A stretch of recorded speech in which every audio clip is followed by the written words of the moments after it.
Let's get stuck in. Leigh, can you just introduce yourself to everybody, and just a little bit of your background would be wonderful. Sure. Yeah, Neil, I'm with Davis and Delaney, and started Davis and Delaney a few years ago after realizing, much like what we're talking about here, the sameness in the poor performance of getting applicants to respond, getting your ads to jump out, getting people to show up for the interviews, those sorts of things. The adverts are just on our side of the pond are horrible. My wife and I started our own home care company over 22 years ago. Our parents, both of our parents, my parents and hers, helped and assisted our grandmothers. My grandmother had Alzheimer's, she had Parkinson's, and had that for over 10 years. So my parents brought her into the home. Sadly, during the times that they couldn't be there, they hired home care companies, and it was horrible. It was theft, neglect, you name it, it happened. So then the same thing happened with my wife and her grandparents, with her parents taking care of them. So that was our motivation to start the company over 22 years ago. And so again, kind of leading to our conversation, this is a huge, huge issue. We're both fully aware of, on your nation, my nation, is struggling to find people, struggling to bring people on board, and huge problems. So that's kind of where we interface right now, and kind of where I've been working for the last 5 to 7 years is just specifically recruitment, retention, screening, and then, on the grander scheme of things, home care success, if you will. Yeah, absolutely. Perfect. Excellent. Well, thank you very much. And what we've decided to do today is pick an advert. We just picked one at random on the UK Indeed job board. So let's see what you think of this then. And it may be a good thing to, I don't know where you want to start, like the headline or whatever. And what do you see from this ad, and what would you recommend that? I mean, this is so typical what we're seeing now. This advert. Yeah. So what would you unpick from this, Leigh? This is a great one, Neil, because again, it applies to the UK or the US. It doesn't. Ours look exactly the same. Weekend evening home care workers urgently needed in Leeds, or it could be weekend evening home care workers urgently needed in Dallas. Same thing. One of the first things I see is, the ad looks exactly the same as they all do. There's no difference to it. It could be. There's nothing to make it stand out or differentiate it. It looks exactly the same, and so by doing that, it is devaluing its potential. If everybody's ad looks the same, then there is no value brought to it. The reader has no ability to discern between the two. Another thing they're doing is they're talking from the company's perspective, Neil. This ad is. It's talking about what the company needs, and it only talks about that from that one-way dialogue. It's what the company needs, what the company wants. And one of the things that I like to bring to bear with ads in the headlines and the body of the ad is it needs to be a two-way conversation. It needs to be a dialogue. There's a huge opportunity for this company to change it up, or it's a huge opportunity for myself or you to write better ads. So the headline right off the bat looks the same, and the body of the ad, again, is just strictly talking from the company's perspective. And I firmly believe you need to draw readers in and we'll talk about maybe this in a little bit, but you have to draw readers into a two-way conversation. One we call outs, or asking a question, and then we can talk about hot buttons and how that all kind of interplays with just the headline, and then we can talk about the body if you want to. Yeah, okay. Well, why don't we see if we can fix the headline? Should we start there, and then we can work our way through the ad? So at the moment we have weekend and evening home care workers urgently needed, in Leeds. Very, very vanilla. What would you do to change that? What could make that stand out more? What I would first do, Neil, would be to ask a question. Okay. I have kind of it's called an A/B template. And if you're watching this, you might want to write this down. It's an A/B template. The A part is to literally ask a question with your headline. Ask a question. Are you a CNA? Are you a nurse? Are you a caregiver? The B part is based on hot buttons. So ask a question based on hot buttons. Hot buttons, Neil, could be flexibility, engagement, a number of things that today's caregiver wants. They want recognition. They want communication. They want to be made to feel they're a part of the company. A lot of different things that are hot buttons. And to classically, I guess, define hot buttons, they're a pain, a want, a need, a desire that is felt at an emotional level that compels people to act. So understanding what your audience hot buttons are, and then asking a question, are you a caregiver? Use the call out question. Are you a, would you like? Are you a fill in the blank? And looking for flexible home health care work. So I would say one of our biggest ads, one of our best headlines is, are you a, and fill in the blank, are you a CNA? Are you a caregiver looking for flexible home health care hours? Perfect. So you've asked the question based on a hot button. Are you a caregiver wanting to be recognized and rewarded with a great team of home health care professionals? There's a lot of different ways you can word that, but again, A, B, ask a question based on hot buttons. Yeah, perfect. Okay, brilliant.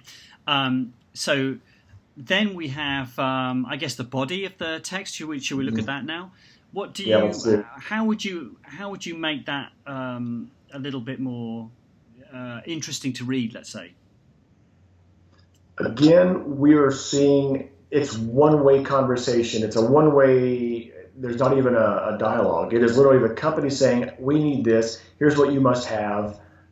There's no interplay between the reader and the company. So number one, Neil, I would say make it conversational. The wording I'm seeing here, again, looks just like every other advert out there. It's vanilla plain. There's nothing special about it. Make it conversational. Make the ad sound like you're just talking. You're just having a conversation, and tell your story.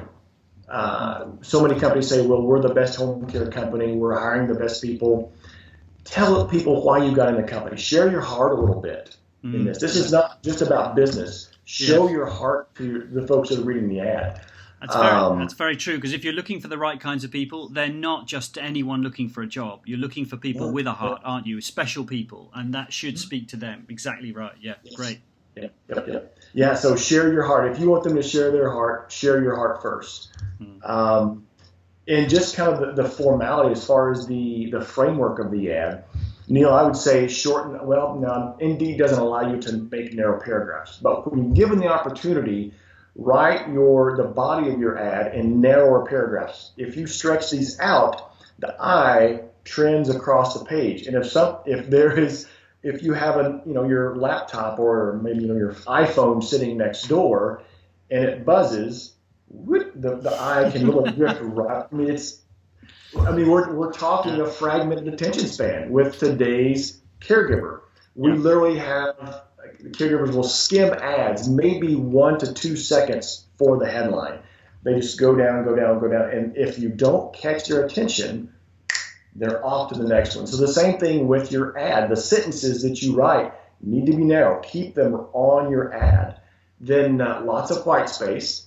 Neil, you can probably relate to this. If you've looked at a big block of copy that's about that big and 25 different sentences, I glaze over. I don't want to read it. That's a very same thing with readers. A lot of white space so the eye can follow it down. Use bullet points. Use the items that you're using, your benefits. Show the benefits you offer in there. A great team that appreciates your hard work. Paid days off. The bullet point listing where people can follow that down, and the eye is drawn to bullet points. And then last, I don't mean to go long, but at least three calls to action. And by calls to action or CTAs, I mean pick up the phone, call this number, here's my extension, this is my name. Yeah, very good. Very simple, and don't assume they're going to understand how to get in contact with you. They won't. And do you always favor the phone number, or do you give people options like they have here an Apply Now button, which is the standard way? Would you prefer a phone call, or how would you just give them options and then they can call or click apply, whatever? I always default with phone. Okay. For the very fact this is a human-to-human business. If they can't engage me or my staff on the phone from the very beginning, and they only want to fill out the application online, and let's make this an online relationship, that's not the way this business works. We have to get quickly connected with this person and then engage each other. See if let's test each other. See if they're right for us and we're right for them. But I prefer phone call because you're first on the scene. If you can get them to call, then you go through your scripting. You're able to you continue the sales process. Yeah, no, very good. And I get asked often about the pay rates. So do you have a view whether it should be one rate, a range, don't put any pay on? I have companies that are offering like a salaried position, and so they think, we'll put 20,000 a year on instead of the hourly rate. Do you have a view on how you would handle the money? Because some I know will put on like the Sunday holiday rate, Thanksgiving Sunday, we'll pay you double, and then that's the rate they put on, which is going to cause a problem, I guess, if people then call waiting for $50 an hour and find it's not that. In the US they call that bait and switch. Maybe they call it the same thing here too, but yeah, let's swing the bait and switch the pay. I put flexible because we have a range of pay. We pay from X to Y to Z. There's a wide range. And if Neil, if you put the pay rate out there, they will then go cherry pick the ads. I want that, the top pay here, top pay here, top pay here. Your ad becomes null and void if you happen to be less than the next competitor. So I will always want to show, it's like selling a car. Show all the benefits, show the luxury of the interior, show how big the motor is, show these fancy wheels, show the bright and shiny car, all these things that are benefits. And you'll obviously have to get around to pay, but I save that till when we're talking to them on the phone. Because if you're leading with money, if you lead by trying to outpay your competition, you won't. Someone is always willing to pay more than you. Yeah. It's a loser's game to try to roll out money as the lead.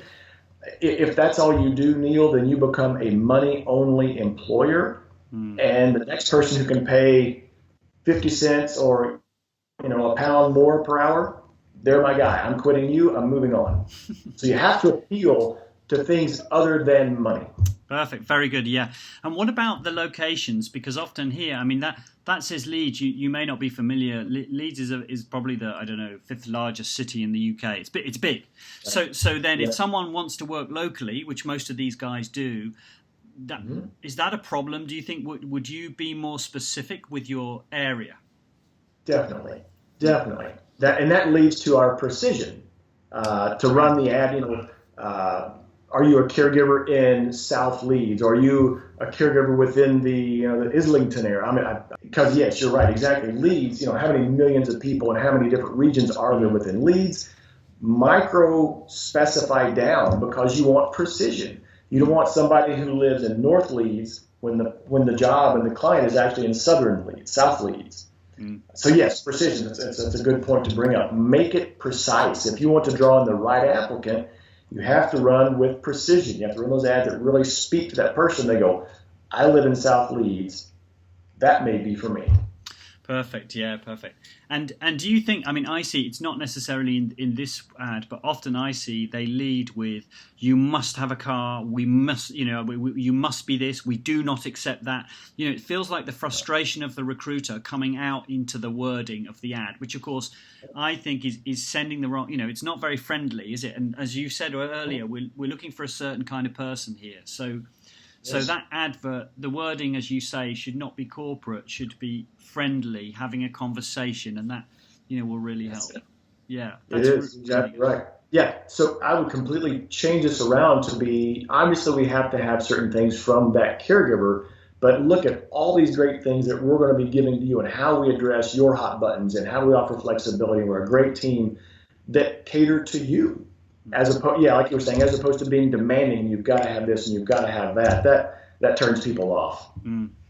Perfect. Oh, that's fantastic. So let's summarize then, just in kind of to encapsulate the points that we've covered. First of all, the headline needs to be different, and it needs to engage them. So we're looking to ask the question, to solve a pain point, that kind of thing. So much more than just company centric, urgently required, right?